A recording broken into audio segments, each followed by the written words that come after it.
ये UK unmarried partner visa के हवाले से मुझे कुछ सवालात आए हुए थे कि जी ये यूके अनमैरिड पार्टनर वीज़ा क्या होता है। देखिए, यूके अनमैरिड पार्टनर वीज़ा ये होता है कि आप जो है किसी अपने पार्टनर के साथ रह रहे हैं, चाहे वो मेल है फीमेल है। इसमें जेंडर का एक तो उसमें कोई फ़र्क नहीं है। सेकंड ये है कि होम ऑफिस ये देखना ये चाह रहा होता है कि आपका ये जो रिलेशनशिप है ये जेन्युइन है, सबसिस्टिंग है और आप एक दूसरे के साथ रिलेशनशिप में हैं। अगर आप किसी ब्रिटिश पासपोर्ट होल्डर के साथ हैं तो आप 2 ईयर्स के लिए आप इकट्ठे आप एक दूसरे के साथ हैं। और अगर आप किसी के पास ILR है, इंडेफिनिट लीव टू रिमेन है, या वो यूरोपियन सेटलमेंट है, तो उनके साथ आपका 4 साल का तल्लक है। अच्छा, इसमें एक बड़ा एक इंपॉर्टेंट एक पॉइंट था। उसमें बहुत से लोगों के माइंड में ये है कि शायद वो जो पार्टनरशिप रिलेशनशिप है जिसमें आपने इकट्ठे शो करवाना है जी कि हम इकट्ठे रह रहे हैं, तो वो पता नहीं वो 24/7 जो है वो 24 घंटे तुसी इक्को ही घर दे विच रहिंदे पए हो। सो ऐसी कोई इसमें रिस्ट्रिक्शन नहीं है। उसमें आपका बेसिकली आपने रिलेशनशिप दिखाना होता है कि हमारा जो ये जेन्युइन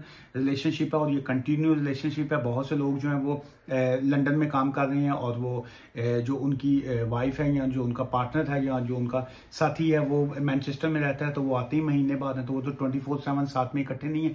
सर बेसिकली मेन ये है कि आपने अपने कनेक्शन दिखाने होते हैं कि हम साथ में लिविंग टुगेदर हैं और हमारा जेन्युइन जो है ये रिलेशनशिप है। अच्छा, इसमें जो एविडेंस बड़ी इंपॉर्टेंट है कि जी के एविडेंस जो अगर आपके पास क्या है कि आप साबित कर सकें कि ये जो आपका रिलेशनशिप है ये जेन्युइन है एंड यूके अनमैरिड पार्टनर वीजे के आप एलिजिबल हैं। जब आप होम ऑफिस को एप्लीकेशन करें उसमें आप अपनी टेनेंसी एग्रीमेंट जो है ज्वाइंट जो है वो दिखा सकते हैं, ज्वाइंट बैंक अकाउंट दिखा सकते हैं, अपनी फोटोग्राफ्स जो हैं जब आप मिले हुए थे या जब से आप मिलते हैं, अगर आपका इकट्ठे बाहर घूमते फिरते हैं, आप जो है फोटोग्राफ्स जो है अपनी दिखा सकते हैं। स्टेटमेंट्स जो है बैंक स्टेटमेंट की और ये बाकी चीज़ें, यूटिलिटी बिल्स जो हैं आपके वो दिखा सकते हैं। फिर उसके बाद होटल की जो बुकिंग होती है, सम टाइम आप होटल में भी तो आप जाते हैं ना जी, खाना खाने चले गए, रेस्टोरेंट चले गए या किसी तरफ आपने हॉलीडे करने चले गए, आप वो जो उसकी बुकिंग होती है वो एक एविडेंस इसमें आ जाती है। ट्रेन में आपने ट्रैवल टुगेदर किया वो आपकी आ जाती है। फिर उसमें इसके अलावा अगर हम इसकी इनकम की अगर हम बात करते हैं तो उसमें यह है कि अगर तो